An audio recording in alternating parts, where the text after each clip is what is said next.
वास्तविक संख्याएं, इसको अंग्रेजी में बोला जाता है रियल नंबर्स। तो सबसे पहले वास्तविक संख्या जानने से पहले हम लोगों को सबसे पहले संख्या के बारे में जानना है। संख्या, नंबर, संख्या होता क्या है, संख्या किसे कहते हैं? तो इसका एक साधारण सा परिभाषा है। संख्या गणित की एक बुनियादी अवधारणा जिसका इस्तेमाल गिनने, मापने और नामकरण करने के लिए किया जाता है। संख्या का उपयोग हम लोग कहाँ करते हैं? तो गिनने के लिए करते हैं मुख्य रूप में। अब ये जो संख्या है, संख्या, इसको दो भागों में बांटा गया है। सबसे पहला वास्तविक संख्याएं, रियल नंबर्स, और दूसरा है अवास्तविक संख्याएं, इसको अंग्रेजी में इमेजिनरी नंबर्स बोला जाता है। अब सबसे पहले हम लोग वास्तविक संख्या के बारे में जानेंगे कि वास्तविक संख्या क्या होता है, उसके बाद जानेंगे अवास्तविक संख्या क्या होता है। वास्तव में बोला जाए तो अवास्तविक संख्या का कहीं कोई यूज ही नहीं होता। आज तक आप लोगों को अवास्तविक संख्या पढ़ने की नौबत नहीं आई, जानते ही नहीं होंगेगा ये अवास्तविक संख्या होता क्या है। तो अवास्तविक संख्या के बारे में पहले हम जानते हैं कि कोई भी अवास्तविक संख्या होता है वह रूट में होता है, और रूट के अंदर वाली जो संख्या होती है वो माइनस में होती है। ये अवास्तविक संख्या होता है और इसका कहीं कोई उपयोग होता ही नहीं, इसलिए इसे पढ़ाया ही नहीं जाता है। अब आती है यहाँ पे वास्तविक संख्याएं। हम जितनी भी संख्या पढ़ते हैं वो सभी संख्याएं वास्तविक संख्याएं ही होती है। वास्तविक संख्या का प्रकार ही होता है। जैसे वास्तविक संख्या को मुख्य रूप से दो भाग में बांटा गया, परिमेय संख्या और अपरिमेय संख्या। परिमेय संख्या इसको अंग्रेजी में बोला जाता है रेशनल नंबर्स, और अपरिमेय संख्याएं इसको अंग्रेजी में बोला जाता है इररेशनल नंबर्स। अब परिमेय संख्या, तो कोई भी शब्द जब हम बोलते हैं तो उसका एक इमेज हमारे मन में तैयार होना चाहिए कि परिमेय संख्या ये होता क्या है, कैसा दिखता होगा परिमेय संख्या।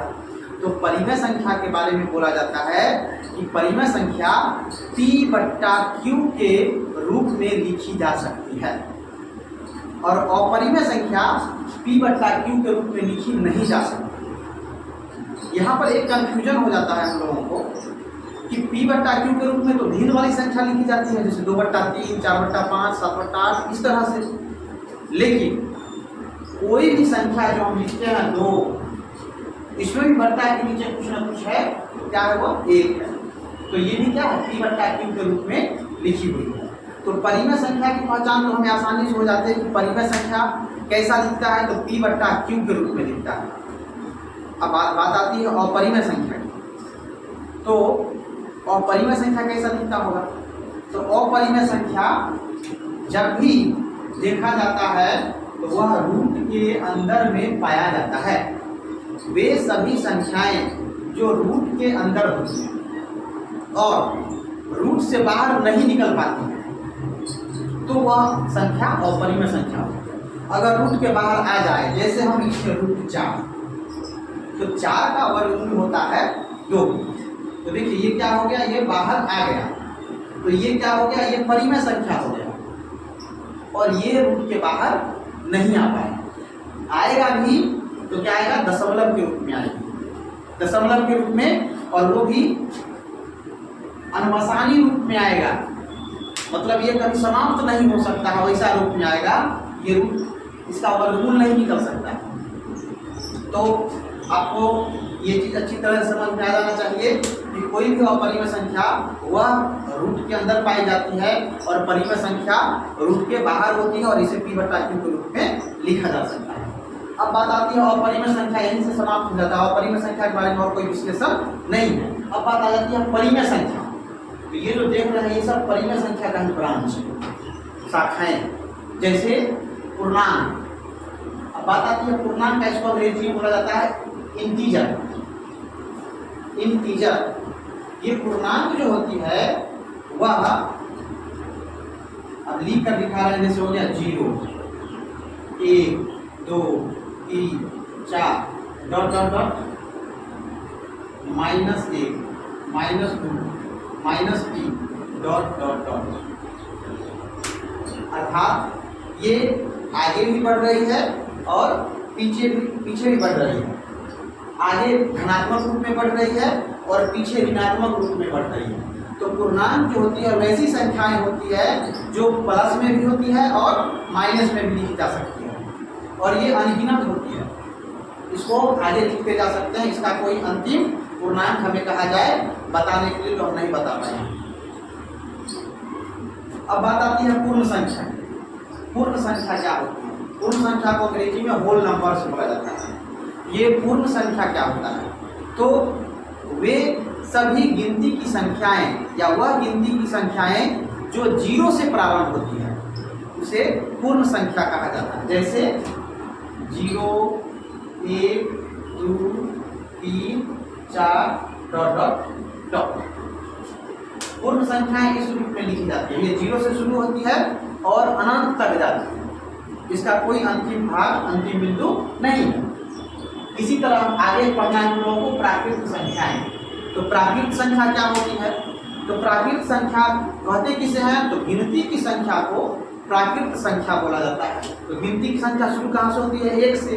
तो ये हो गया 1, 2, 3, 4 डॉट डॉट डॉट। ये सभी संख्याएं प्राकृत संख्या कहलाती है। तो इसका आसान सा परिभाषा हो गया, गिनती की संख्या को हम प्राकृत संख्या बोलते हैं। अब आ जाती है सम संख्या। सम संख्या क्या होता है? इवन नंबर्स अंग्रेजी में बोला जाता है सम संख्या। तो वे सभी संख्याएं जिसमें 2 से पूरा भाग लग जाता है या 2 से भाग लगाने पर उसका शेषफल 0 होता है, वे सभी संख्याएं सम संख्या कहलाती है। जैसे 2, 4, 6, 8, 10 डॉट डॉट डॉट। ये सभी संख्याएं सम संख्या होती है। आगे पढ़ना है हम लोगों को विषम संख्या। विषम संख्या ऑड नंबर। तो विषम संख्या क्या होता है? तो वे सभी संख्याएं जिसमें 2 से पूरा भाग नहीं लगती है उसे हम विषम संख्या कहते हैं। जैसे 1 हो गया, 3 हो गया, 5 हो गया, 7 हो गया, 9 हो गया। इस तरह से विषम संख्याएं लिखी जा सकती हैं। अब आगे पढ़ना है हम लोगों को भाज्य संख्या। ये भाज्य संख्या क्या होता है? तो भाज्य संख्या हम लोग 3 तरह से पहचान सकते हैं। सबसे पहला कहा जाता है वे सभी संख्याएं जिसका एक और खुद के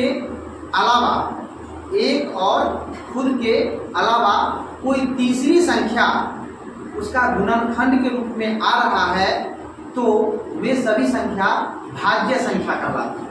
जैसे 4 हो सकता है, 6 हो सकता है,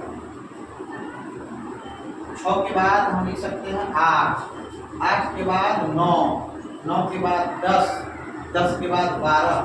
ये सभी संख्याएं भाज्य संख्या।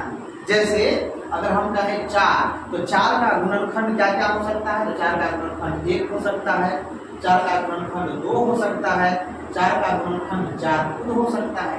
तो इसमें देखिए 1 और खुद के अलावा कोई तीसरी संख्या अगर गुणनखंड के रूप में आ रही है तो वे संख्या भाज्य संख्या कहलाती है। तो किसी भी संख्या का गुणनखंड अगर 1 और खुद के अलावा कोई तीसरी संख्या आ रही है तो वो संख्या क्या कहलाएगी? तो भाज्य संख्या कहलाएगी। अब नेक्स्ट है अभाज्य संख्या। अभाज्य संख्या क्या होता है? तो वे सभी संख्याएं जिसका गुणनखंड करने पर 1 और खुद के अलावा कोई तीसरी संख्या नहीं आ रही है तो वे सभी संख्याएं अभाज्य संख्या कहलाती है। जैसे हो गया 2, जैसे हो गया 3, जैसे हो गया 5, 7। क्या 9 होगा अभाज्य संख्या? 9 नहीं हो सकता है। जैसे देखिए 2 का क्या हो रहा है? 1 और खुद के अलावा कोई दूसरा तीसरा नहीं आ रहा है। 3 में 1 और 3 आ रहा है, 5 में 1 और 5 आ रहा है, 7 में 1 और 7 आ रहा है। अब बात आती है 9 का, तो 9 में देखिए 1 आ रहा है, इसका गुणनखंड 3 आ रहा है और तब 9 आ रहा है। तो 1 और 9 के अलावा कोई तीसरी संख्या जब आ जाती है तो वह संख्या बन जाती है भाज्य संख्या, जो मैं आपको पहले बता चुका हूँ। अब आती है दशमलव संख्या। तो दशमलव संख्या क्या होता है? दशमलव संख्या, तो दशमलव संख्या क्या होती है? कोई भी संख्या, पहले तो हम अभाज्य संख्या के बारे में लिखते हैं यहाँ पर 2, 3, 5, 7, 11, 14। अब आती है बात दशमलव संख्या। दशमलव संख्या वही सभी संख्याएं जो दशमलव रूप में होती है, 1.2, 3.1, 4.0, 5.6, इस रूप में जो संख्या होती है वो दशमलव संख्या कहलाती है। और अब लास्ट में आ जाता है भिन्न संख्या। ये भिन्न संख्या क्या होता है? तो हालांकि इसमें जितनी संख्याएं हैं सबको हम p/q के रूप में लिख सकते हैं, और भिन्न संख्या जो होती है वह पहले से ही p/q के रूप में लिखी हुई रहती है। जैसे 2/3 हो गया, 4/5 हो गया, 5/6 हो गया, 7/3 हो गया, एक्सेट्रा एक्सेट्रा। तो इस तरह से वास्तविक संख्या जब आप पढ़ने जा रहे हो तो इसकी जानकारी आपके पास होनी चाहिए। जैसे ही बोला जाए पूर्णांक क्या होता है, हम आंख बंद करें, हमें लग जाना चाहिए पूर्णांक कैसा दिखने वाला होता है। पूर्णांक माइनस में भी दिखेगा, माइनस में भी कोई संख्या होगी, जीरो भी होगा और प्लस वाला भी संख्या होगा। उसके बाद जैसे ही पूर्ण संख्या होगा तो हमें तुरंत आसानी से पता चल जाना चाहिए कि पूर्ण संख्या मतलब जीरो से शुरू होने वाली गिनती की संख्या पूर्ण संख्या होती है। इसी तरह प्राकृतिक संख्या तो गिनती की संख्या प्राकृतिक संख्या होती है। सम संख्या तो दूर से भाग लगने वाला संख्या, जैसे 2, 4, 6, 8, 10। मतलब ये इमेज हम आंख बंद करें और हमें ऐसा इमेज तैयार हो जाना चाहिए हमारे आगे कि सम संख्या कैसा होता है, विषम संख्या कैसा होता है, भाज्य कैसा होता है, अभाज्य कैसा होता है, भिन्न कैसा होता है ना, दशमलव संख्या कैसा होता है, ये आपको पता चल जाना चाहिए। अब यहाँ पे इससे संबंधित बहुत कॉमन सा सवाल किया जाता है। जैसे आपको कहा जाए सबसे छोटी पूर्ण संख्या क्या होगा, बतलाइए। तो सबसे छोटी पूर्ण संख्या, तो पूर्ण संख्या जहाँ से प्रारंभ होती है वो प्रारंभ की पहली संख्या जो होती है वही छोटी संख्या होती है। तो पूर्ण संख्या, सबसे छोटी पूर्ण संख्या क्या है? 0।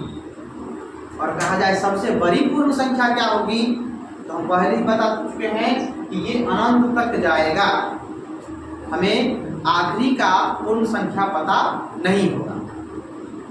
हाँ, इसी में अगर एक शर्त रख दिया जाए, जैसे एक अंक की सबसे बड़ी पूर्ण संख्या, तो हम जानते हैं कि एक अंक की संख्या जो होती है वह 0, 1, 2, 3, 4, 5, 6, 7, 8, 9 यहीं तक होती है। इसके आगे 2 अंक की संख्या जाती है 10। तो इसकी जो आखिरी संख्या होती है एक अंक की, वही सबसे बड़ी संख्या कहलाती है। एक अंक की सबसे बड़ी संख्या पूछा जाए तो क्या बताएंगे? 9 बताएंगे। एक अंक की सबसे छोटी पूर्ण संख्या 0, एक अंक की सबसे बड़ी पूर्ण संख्या तो 9। इसी में प्रश्न अगर कर दिया जाए 2 अंक की सबसे छोटी पूर्ण संख्या तो हो जाएगी 10, 2 अंक का सबसे बड़ी पूर्ण संख्या हो जाएगा 99, 3 अंक का सबसे छोटी पूर्ण संख्या तो 100, 3 अंक का सबसे बड़ी पूर्ण संख्या तो 999। अब यहाँ पे एक फिक्स आ जाती है, किसी भी अंक का छोटी पूर्ण संख्या पूछा जाए तब हम क्या करते हैं। जैसे मान लीजिए आपको कहा दे